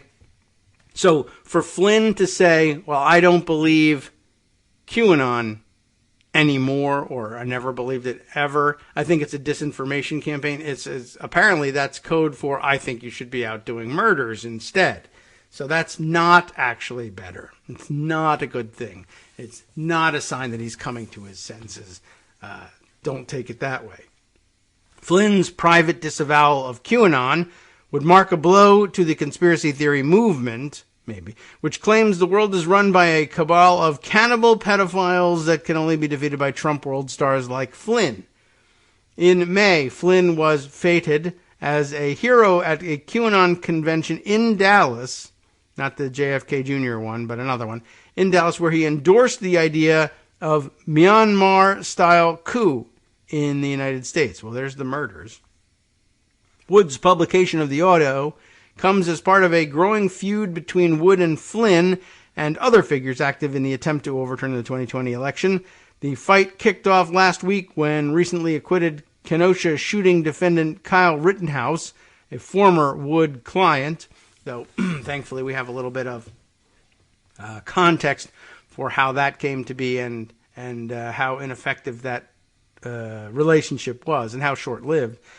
Anyway, this happened when Rittenhouse, a former Wood client, accused Wood in a Fox News interview of deliberately keeping him in jail to raise money off his case. Suddenly under attack by Rittenhouse, Wood grew publicly furious that allies like Flynn and pro-Trump lawyer Sidney Powell weren't strenuously defending him. The ensuing clash has consumed QAnon and other far-right communities over the past week, while Wood grows increasingly hostile, even claiming at one point that a plane he was set to take a flight on was sabotaged in an attempt to kill him. I don't know if that's true, but I wouldn't be upset to find out that it was, to tell you the truth. Except that, a plane crash could cause other people to lose their lives and seems unnecessary. It's not clear when the call between Wood and Flynn took place, or if it ever did, and I guess it could be a deep fake, everybody. Though it appears to have come sometime in early November since Flynn mentioned Turner's article. The Daily Beast couldn't verify the audio's authenticity, but Wood regularly records phone calls with his allies and reporters. Last week, Wood published a recording of a call with former Overstock.com CEO Patrick Byrne, a one-time Wood ally involved in the attempt to overturn the election. Byrne, who is caught on the call criticizing Powell, confirmed that recording's authenticity in his own Telegram post. So, all right, well, at least he acknowledges the authenticity of it, if that counts for anything. But now you know about the civil war going on in the group. Let's see. Can I find... All right, let's go back to Pocket and see what's going on here. I did grab another Twitter thread about this, and we'll see which articles it references in all of this. But for starters, we're reading the Twitter thread of Grant Stern, executive editor, Occupy Democrats. I didn't even realize that they had an executive editor, but there you have it. And he's writing this thing that says, thread, the QAnon war has begun amongst the leaders of QAnon. That is an exciting development. You'd think with, ex-military folks like Flynn in there advocating mass killings, you'd think they'd start out by killing one another. But that's apparently not in the offing, which is too bad. Let's see. Grant says it all began with the first schism in April, which I, Grant, reported this past June. It took him a while. Based on an interview with Patrick Byrne in a story about Sidney Powell's fundraising operations, a story that led the state of Florida to fine her for making deceptive statements. I didn't even realize that was something Florida was willing to do. And pointing to his own Substack on that. And I don't know, is it worth diving into each of the individual Substack entries on all this? Florida cracks down on Sidney Powell and Michael Flynn's deceptive, well, I'll read the headline anyway, deceptive fundraising with Defending the Republic Incorporated. Okay. So, anyway, we know what the title of the piece is. Let's look back at the thread here. Then, Michigan lawyer Matt DiPerno started attacking Byrne, accusing him of the very things that he said Sidney Powell was doing. Okay. I'm sure you know what projecting is, Byrne told me at the time. That feud appears to have simmered down. That reflected in his own, again, Substack reporting regarding more action the Florida authorities were taking, this time against Arizona Audit Group, the Arizona Audit Group linked to Sidney Powell. So every, branch of the crazy getting, interestingly, investigated by Florida authorities. Recently, General Flynn, who continues to work with Byrne, got embroiled in a scandal of his own making in which QAnon followers believe he's on Team Satan because of his unusual remarks at a church that echoed deceased cult leader Elizabeth Clare Prophet. And if you have any idea what things Elizabeth Clare Prophet has said, you are well on your way to kookism all by that. That's enough for all by itself will probably establish it. I don't have any idea what's going on here. This, again, pointing to another article, an outside source from the Daily Beast. Michael Flynn to QAnon believers, I'm not a Satanist. A broad and sweeping statement, but there we go. Grant continues, yesterday, Lynn Wood decided to release a series of recorded telephone calls with Flynn. Part of the response to that from Byrne was this recording addressing the Satanism allegations against the retired general. Here we have video. Is this Lynn Wood? I guess so. In the video, being circulated by Ron Filipkowski, who we hear from all the time. What's it say here? After Lynn Wood released recordings of their phone calls last night, Patrick Byrne releases a statement. Oh, this is Patrick Byrne. Addressing the fact that Michael Flynn has lost many supporters who now think he worships Satan. Well, Grant continues, the above-referenced phone calls made quite a stir since Flynn said that QAnon is a CIA operation. So, Lynn Wood took to Telegram to invite the Flynn brothers, Mike and Joe, not the one who's currently active duty as a general, but reassigned to the middle of the Pacific or something like that. All right, so Wood took to Telegram to invite the Flynn brothers, Mike and Joe, as well as Sidney Powell and Patrick Byrne for a cup of coffee in South Carolina. I hope he throws it in their face and they all go blind. Maybe that would be fun. Now, needless to say, this did not go over well with Patrick Byrne, who told his Telegram followers that he is, quote, not interested because Wood is, quote, riffraff who betrayed him. Byrne proceeded to stay until Wood disproves Kyle Rittenhouse's allegations against him. He'd never meet with him. Okay. Naturally, Wood replied by telling his 764,000 followers on Telegram that General Michael Flynn is a, quote, master of deceit. And Grant includes in parentheses here, true. And linked to George Soros because of an SEC filing that, he notes, probably not true, including someone else with his same name. So I guess George Soros must have something to do somewhere with somebody who's also named Michael Flynn. And you know that the conspiracy theorists are going to believe that there's only one Michael Flynn out there, if so inclined.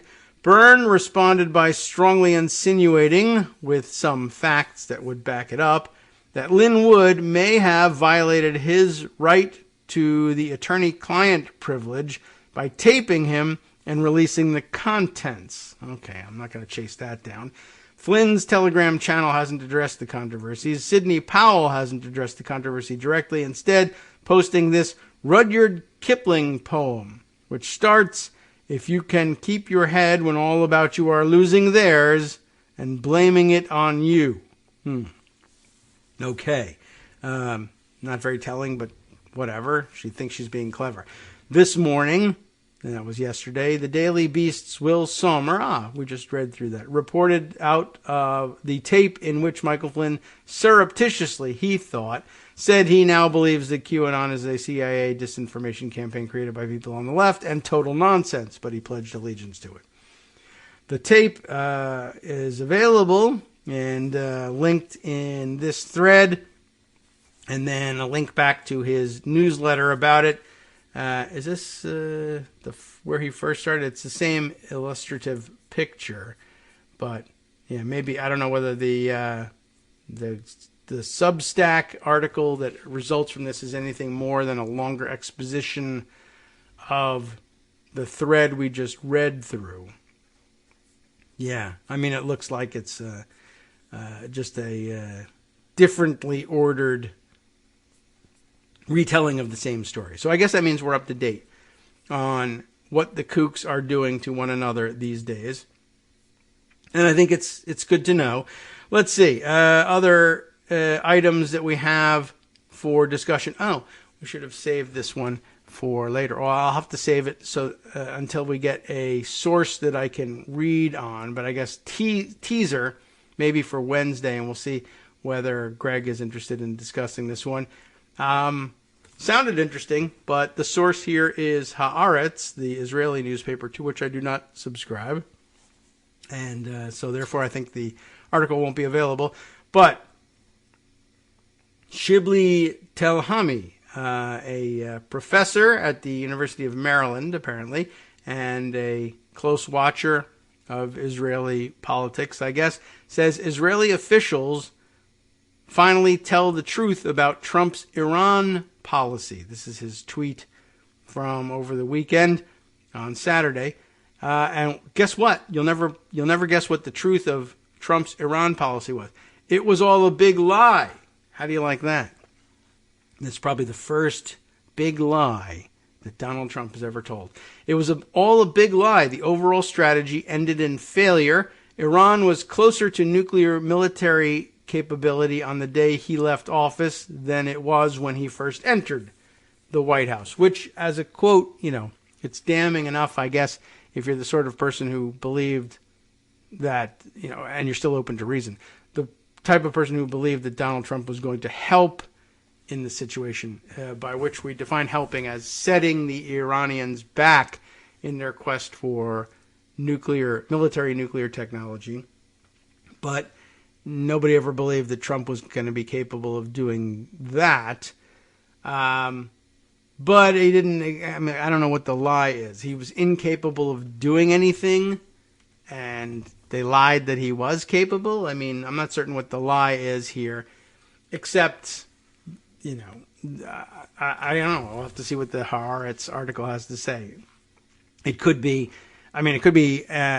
as nefarious as not only did I not prevent them from developing a nuclear weapon, I helped them to develop a nuclear weapon, but then that sounds like that would be the headline. It sounds instead like the big lie was, look, we have no Iran policy, and we don't know what to do, or even if there is anything that we can do to delay their development of nuclear weapons. But in the absence of that, I have agreed with Prime Minister Netanyahu to do a whole lot of hand-waving and shouting about Iran and demanding that we withdraw from the agreement. I don't think that withdrawing from the agreement helps delay their development of nuclear weapons, but I also don't necessarily, it's possible that they believe that it didn't hurt either. They just had no policy or plan. So instead what they did was, wave their hands and say that they hate Iran and don't trust Iran, and so therefore they were going to withdraw from the agreement even though they didn't think there was any particular benefit to doing so. That would be, I think, the big lie. I bet that's eventually what we'll find out about it. But anyway, put you on notice that that's out there, and we'll do our best to come up with an alternative source, or at least one that we can read, besides Haaretz. And it's not because it's in Hebrew either. They have the English publication. It's just firewalled as well. All right, time for our third break and head into our last segment afterwards. But let's see. Other things that we have to share that might be of some interest. Well, there is plenty. We could probably fit this one in, although now we're pretty damn close to the break. As a matter of fact, we're 4 seconds behind on the music as I was pondering all of this. But let's see, lots to catch up on, including, this is interesting. Virginia Lieutenant Governor-elect Winsome Sears. I held out some hope that she might not just be a straight down the line Trumpist, and I don't think that she is. I don't think she's a great person either, but she did do something interesting. I'll share it with you after this. Hi, I'm Scott Anderson, the guy that writes the daily summary for this show, Kagro in the Morning. Thank you to everyone that supports this show. Many of you send donations through PayPal, Patreon, Square Cash, Radio Public, and so on. Some of you write your own essays and send them in, or read articles with your own commentary. We appreciate it. Now, some of you are listening to this and thinking, I'd like to help, but isn't there something I could do that wouldn't require money or effort? Why, yes, there is. You can just like us. On Daily Kos, they call it the recommend button. YouTube has a thumbs up. There are hearts and likes and love buttons. Tap our love button. Tap our love button every day. Share our shows and summaries on Facebook and Twitter, YouTube and iTunes, Stitcher and Amazon.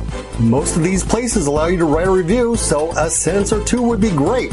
Recommend us to social media, or tell your friends to listen to the show. You aren't just helping us, you're helping them find their new favorite thing to listen to. You could change the world. So thank you in advance from me and everybody else in the world.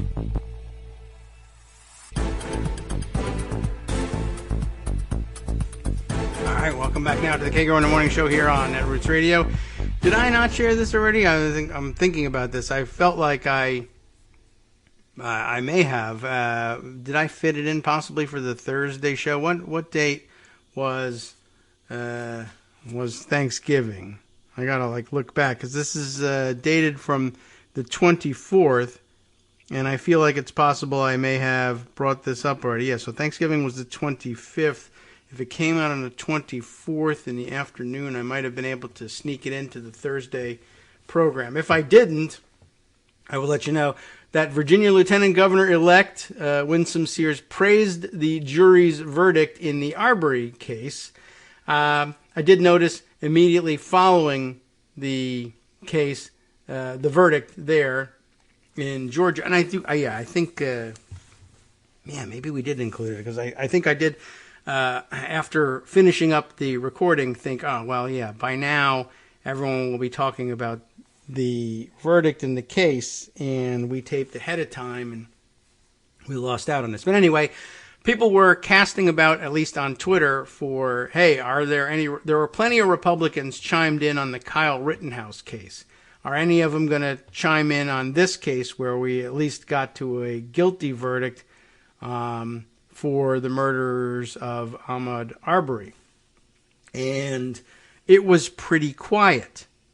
But Winsome Sears, who is a black woman herself and now elected on the Youngkin ticket, and a lot of people were kind of... it's been an interesting topic of discussion since then, particularly as... in some cases, subtle racism, and in some cases, not so subtle racism, seem to have driven a lot of the turnout that carried Youngkin to victory. And how was that square with the election of Winsome Sears? And, it's a ticket, and although, you do have to cast your ballot still individually for lieutenant governor, in the way that you don't have to for voting for, say, vice president. People still had to mark their ballot for her.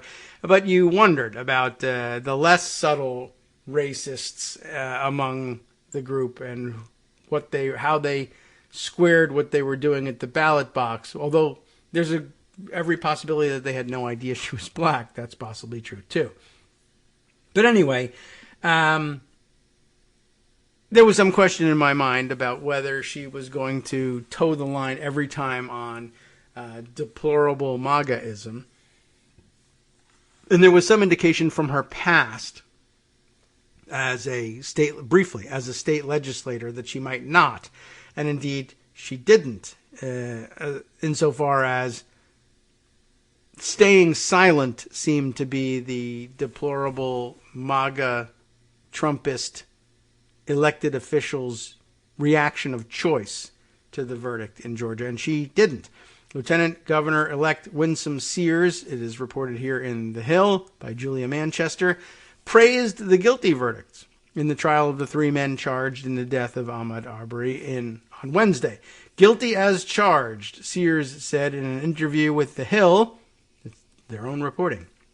After learning the decision of the jury in Georgia, Ahmaud did nothing wrong except be a citizen on the road.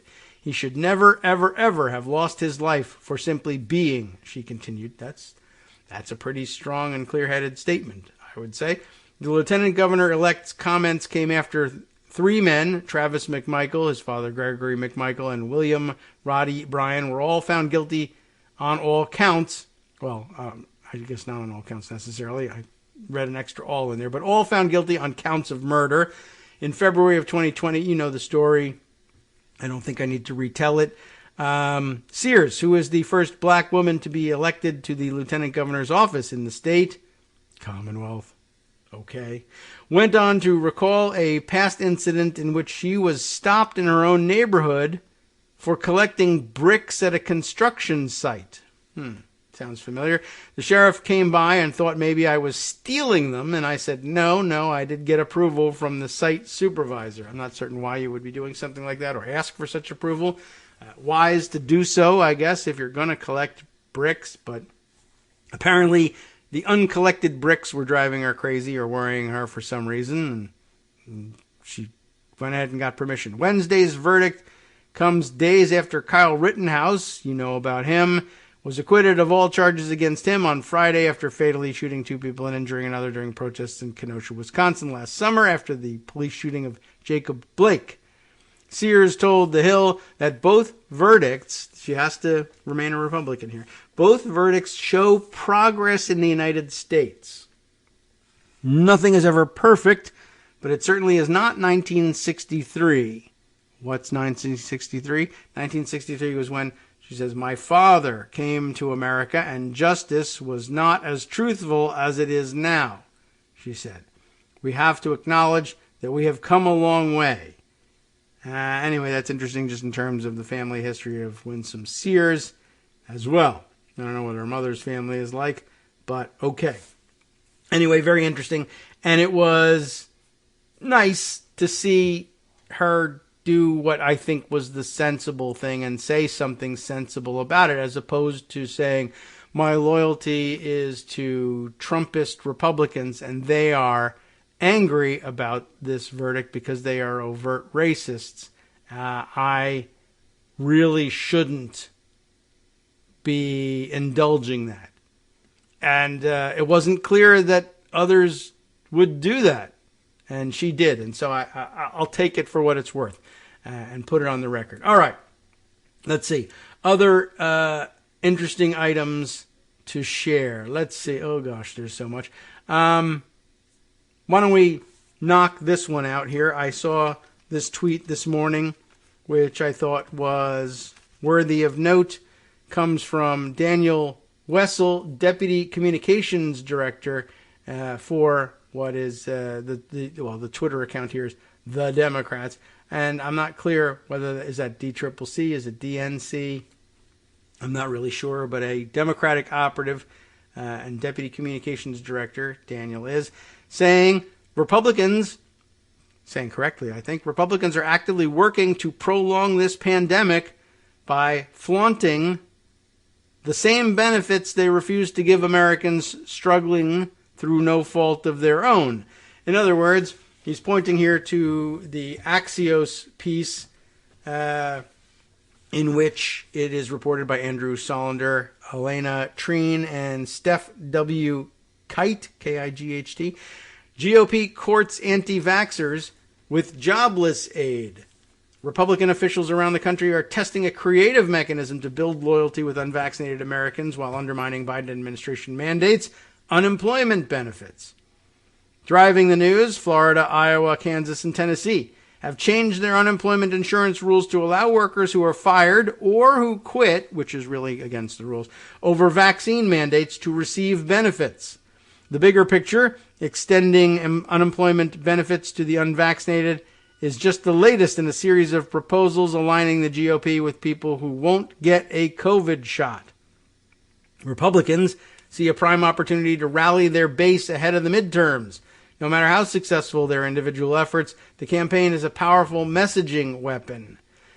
Interesting, too, by the way, that for Republicans, handing out unemployment benefits is a powerful messaging weapon.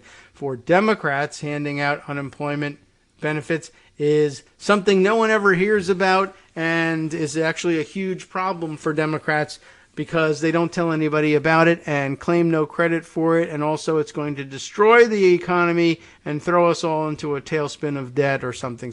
But when Republicans do it, it's awesome, whether it's paid for or not, and they always totally get credit for it.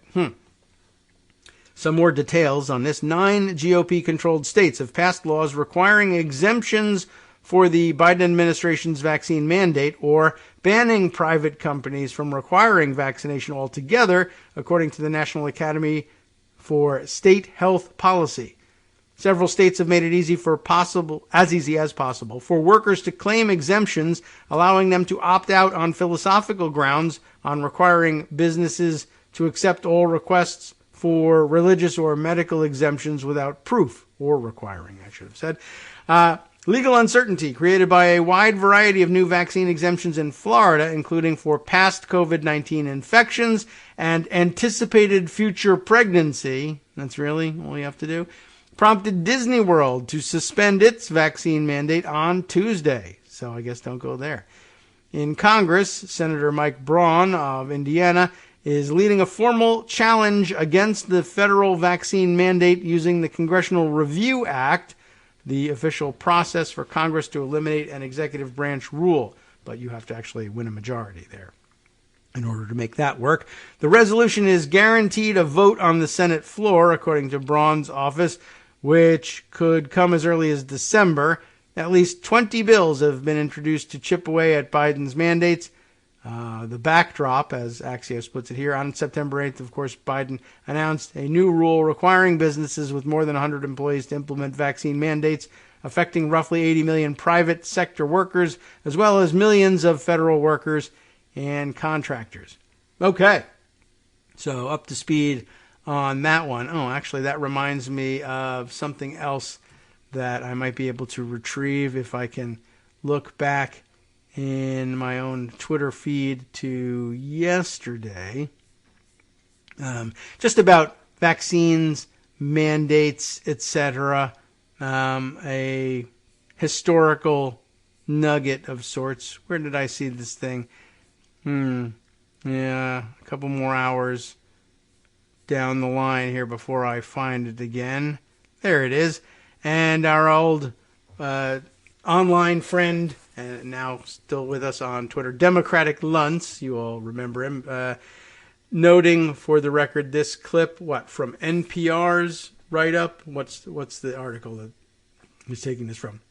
How the pox epidemic changed vaccination rules, looking back at smallpox and the eradication of smallpox and how it was done.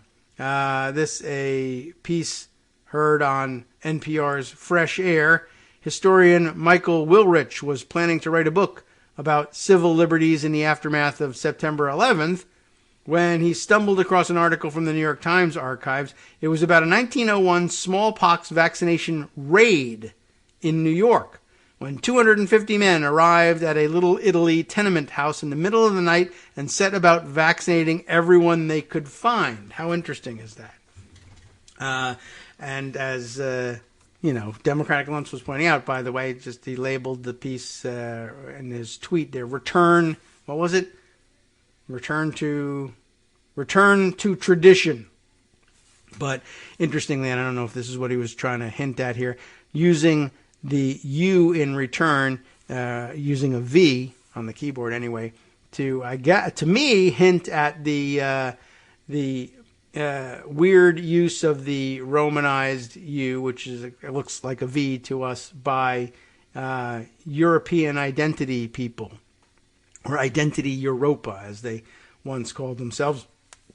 And anyway, that's an interesting point all by itself. But I was also taking the broader point of from out of this, saying for all the people who say, yeah, let's go back to, the olden days when America was free and we didn't do this kind of stuff and you didn't have this government interference and government meddling and vaccine mandates and what have you. And he took a very interesting clip out of the article.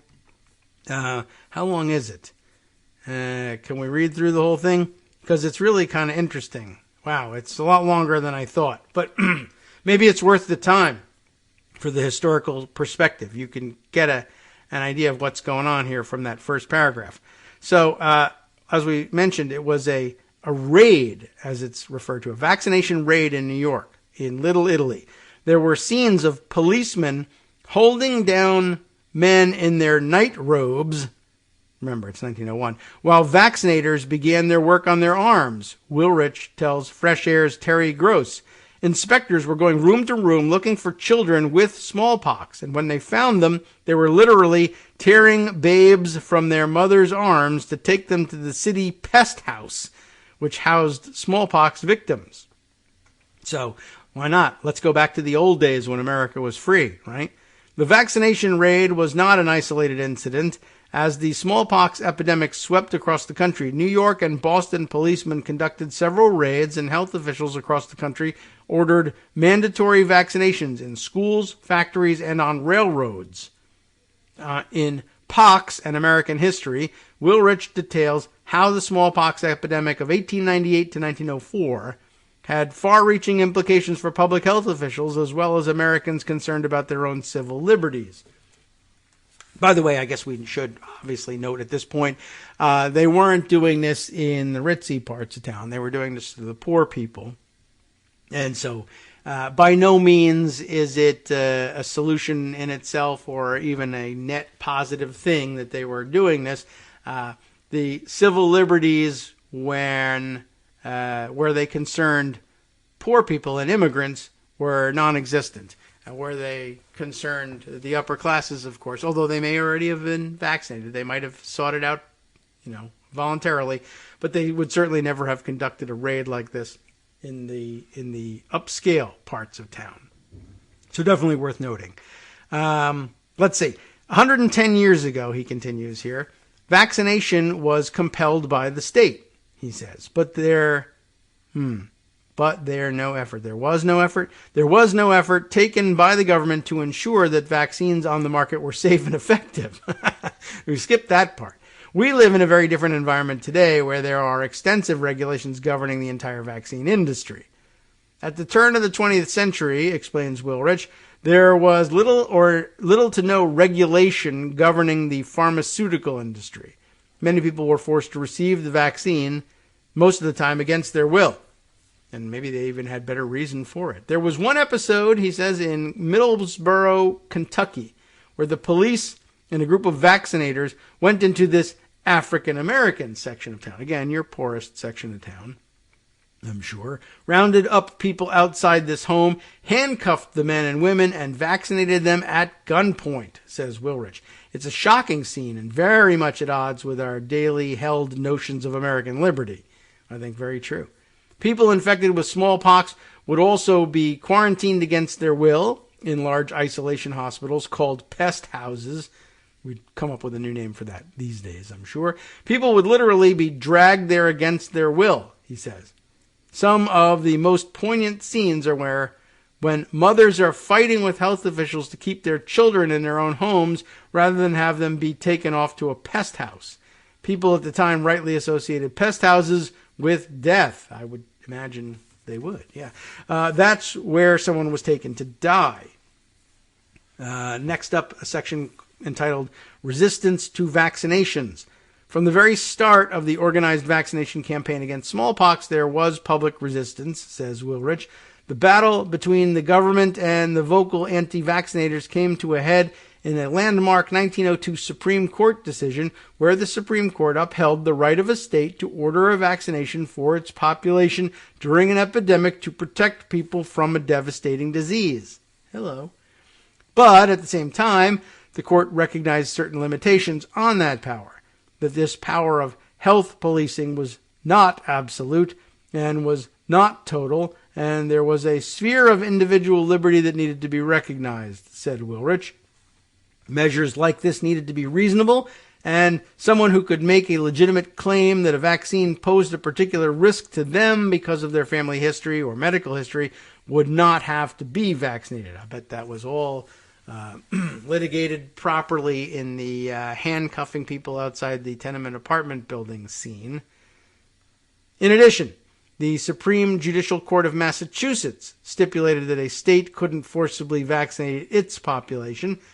They said, of course, it would be unconstitutional and go beyond the pale for health officials to forcibly vaccinate anyone because that's not within their power, says Wilrich.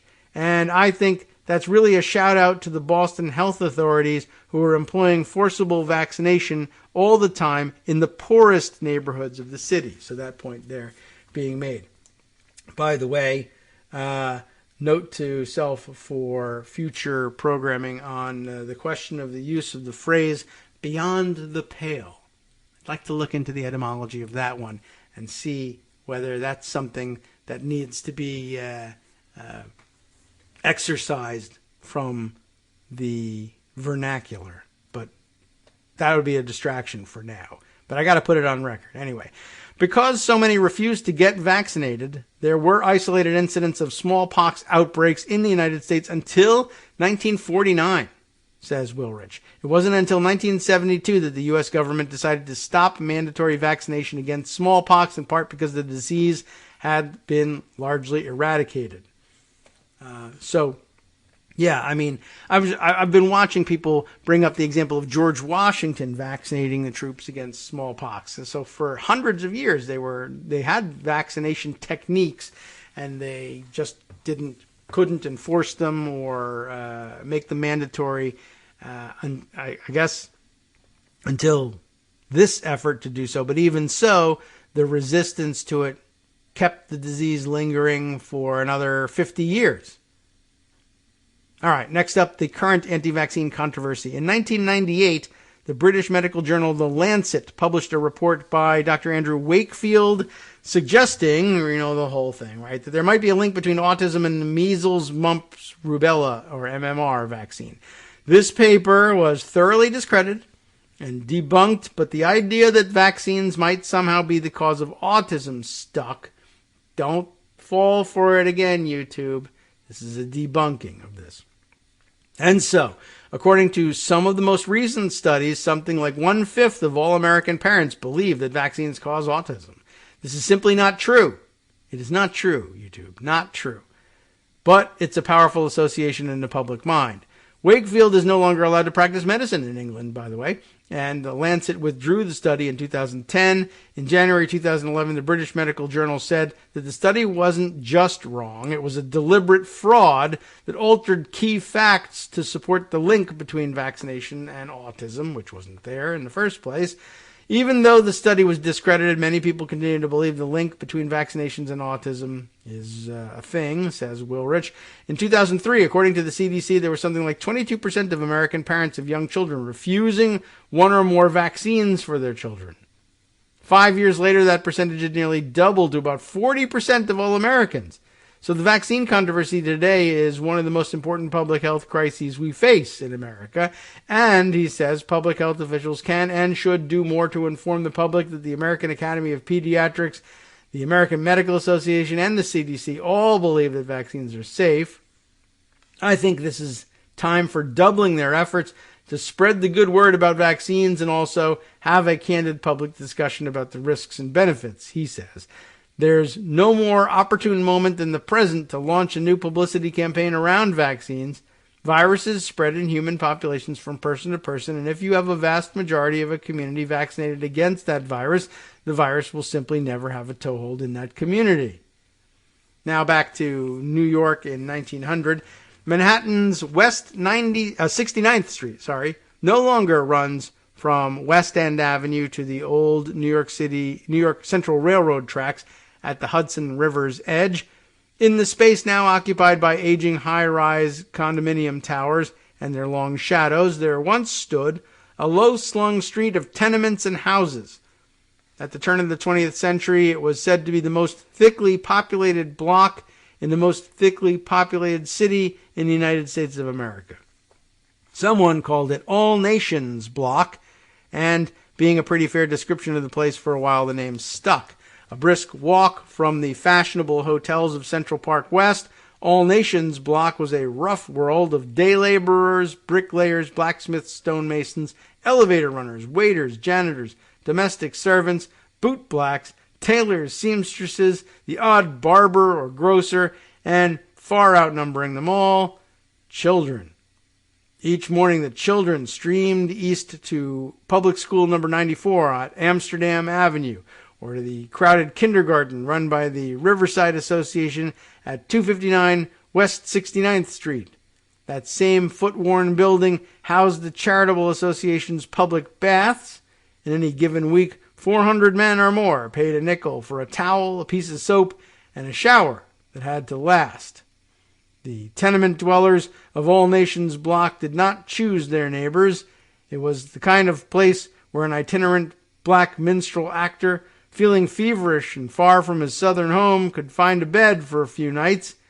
In a great warren of rooms whose other occupants were Italian, Irish, Jewish, German, Swedish, Austrian, African American, or simply, so they said, white. The men of the West 68th Street Police Station knew the block and its ways well. The policemen came when the neighbors brawled, when jewelry went missing in an apartment by the park, or when the Irish boys of the All Nations gang got too rough with the Chinese laundrymen on West End Avenue. The police came again on the night of November 28th.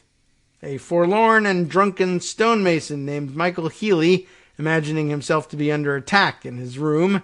"They're after me," he had shouted. "See those black men!" Oh boy. And had hurled himself through a fourth-floor window and fell in a cascade of glass to, or rather through, the ground below. The Irishman made a 2-by-2-foot hole in the surface, breaking through to some long-forgotten trench near the building's cellar.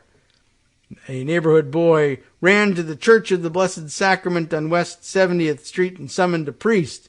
When the priest arrived, he crawled right through the hole and into the trench, which was already crowded with police, an ambulance surgeon, and Healy's broken but still breathing body. Before his subterranean congregation, the priest administered last rites. That was the way things went on All Nations Block. It was the night before Thanksgiving, the first of the new century. New Yorkers of a certain age would remember that Thanksgiving as the day the smallpox struck the West Side. The outbreak had in fact started quietly a few days earlier on All Nations Block.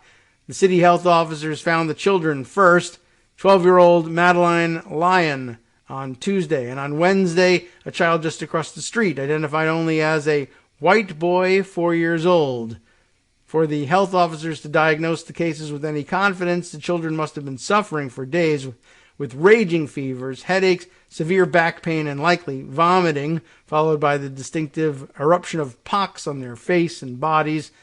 Once the rash appeared and the lesions began their 2-week metamorphosis from flat red spots to hard, shot-like bumps to fat pustules and scabs, the patients were highly contagious. The health officers removed the children, stripped their rooms of bedding and clothing, and disinfected the premises. The health department followed the same procedure with 5 other cases that were reported elsewhere in Manhattan within hours of the Lyons case. One was a white domestic servant named Mary Holmes, who worked in an affluent apartment house on West 76th Street. The others were 4 black. The other 4 were black, evidently from the neighborhood of the West 40s. They were Adefa Warren, Lizzie Hooker, Susan Crowley, and Crowley's newborn daughter. These last 2 had been removed in haste from the maternity ward at Bellevue Hospital. Through interviews, health officers had established that the 4 black patients had come into contact with an unnamed infected, oh boy, the old language, negress, boy, who remained at large. How any of these patients might have been connected to the children at West 69th Street, about a mile and a half uptown, remained uncertain, but the authorities were working on the assumption that the outbreak started on All Nations Block. You get the idea, you get the setting, and then, of course, you got the snippet of it that Democratic Luntz, our friend, provided us with. The vaccination corps had not been on the block long before the doctors realized the need for reinforcements. I've skipped down a little bit here. Men armed with more than just vaccine, as the physicians moved from door to door, rapping loudly and calling for the occupants to come out and be vaccinated. Many residents refused to cooperate. The doctors tried to explain the danger, which could not have been easy given the many tongues spoken on the block. Many people would not submit to having their own or their children's arms scraped by the vaccinators without, according to the New York Times, loud wails and even positive resistance. Receiving word of the worsening situation on All Nations Block, the commander of the West 68th Street Station dispatched a detail of 6 policemen to assist the doctors in, quote, enforcing the vaccination. So that's how it was back when America was free, land of the free, home of the brave, etc., etc. And I guess we've forgotten about that. Not that we want to return to that, actually, of course, but a welcome history lesson, not that it's going to get through some of the thick From skulls. networksradio.com. You have been listening to Kagro in the Morning with David Waldman. All right, well, that history lesson cost us some current events, but of course, next up, the West Coast Cookbook and Speakeasy with Justice Putnam, who specializes in covering just that, not just all current events, but current events that I find my way out of by getting distracted by other shiny objects instead. But hey, that's what the show's about. We make a good team. See you tomorrow.